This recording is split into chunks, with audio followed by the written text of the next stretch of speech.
Assalamu alaikum wa rahmatullahi wa barakatuh. This is going to be an exceptional lesson on the Arabic alphabet. Before you start with your tilawah, qira'ah, hifz of the Quran, it is very important for you to know how every letter in the Arabic language is pronounced. It won't be an in-depth lesson on Tajweed, just to give you the basics of the makhraj of each letter here, which is as follows: Alif, Ba, Ta, Tha, Jim, Ha, Kha, Dal, Dal, Ra, Za, Sin, Sheen, Sad, Wad, Ta, Va, Ain, Ghain, Fa, Qaf, Kaf, Lam, Mim, Noon, Waw, Ha, Hamza, Ya, Ya. This is from Al-Qaida Al-Nuraniya. It's the first page, the first lesson from Al-Qaida. And to make sure whenever you're starting your tilawah of the Quran, it's a good idea to go over the letters so that your makharij open up and you are able to pronounce them clearly. For the most common mistakes where people do make mistakes in the Arabic alphabet, it's not an alif or ba, it starts with ta. Ta is a light letter. Do not mix it with ta. Ta, ta. You can see the difference in the sounds here. And the second letter which people confuse or make mistakes is in tha. It's tha, not sa. Sa is stronger than tha. And again, after that, you have jim. It's not geem and not jim, especially when it comes to tilawah. I'm not talking about the Arabic dialect. In Arabic dialect, you have geem, jim, jim, but in Quran, we only use jim as jim. So if you have to work on it, make sure you start off with a stronger pronunciation of the letter jim, not jim, it's jim. And then you have ha, another letter that is confused with the letter ha, which you can see here. This one is lighter than ha on the top. It's ha, not ha, ha, ha, as you can see as well. So ha, and then you have kha. Kha can be tricky to pronounce if you have never used this letter before. It's a strong letter. You'll get used to it with practice.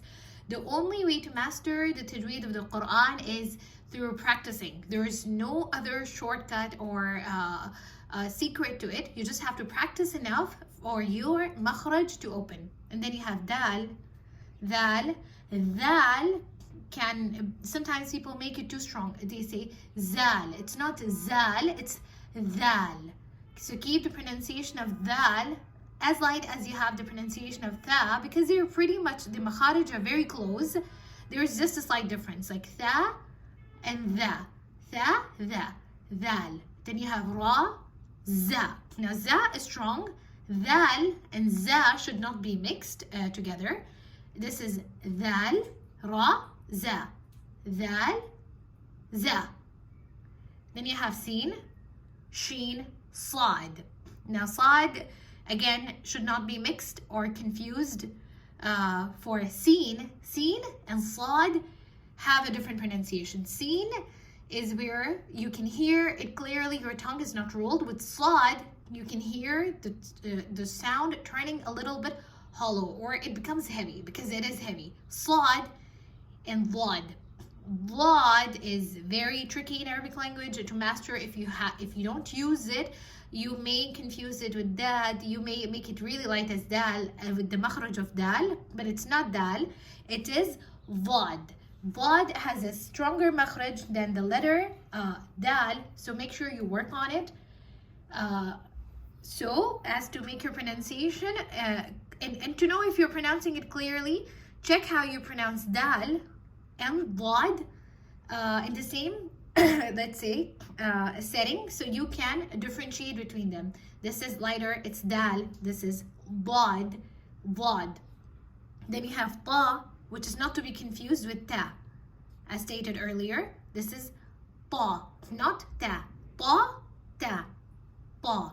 Then you have va. Va should not be confused with za.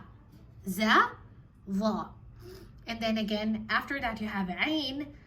Ain requires a lot of practice if you're not used to pronouncing it from its proper makhraj. Ain is not ain. Do not confuse it with hamza, which is at the same page. You can see hamza is here and ain. Yes, their makharaj are very close, so people tend to confuse them.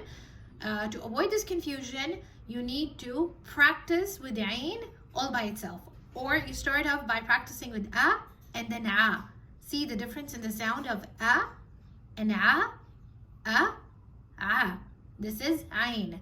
After that you have ghain, fa. Qaf and kaf are two different letters. Do not confuse them. Do not mix them. It's rare in certain parts of the world, people mix ghain and qaf together in recitation. So they won't say maghdubi, they will say maqdubi. That's incorrect. Makhraj of qaf and ghain are also close, but they are different letters. And changing of letter in the qira'ah actually changes the meaning of the word. So be careful with qaf and kaf, because the same principle applies here. There are two different letters. Then you have lam, mim, noon, waw, ha, which is not to be confused with the ha. A lot of people recite their ha, or they pronounce it as ha. You need to work on it, then work on it. Then you have hamza, ya, and ya. And that's it for this lesson. If you have any questions, you can leave them in the comments below and I'll get back to you.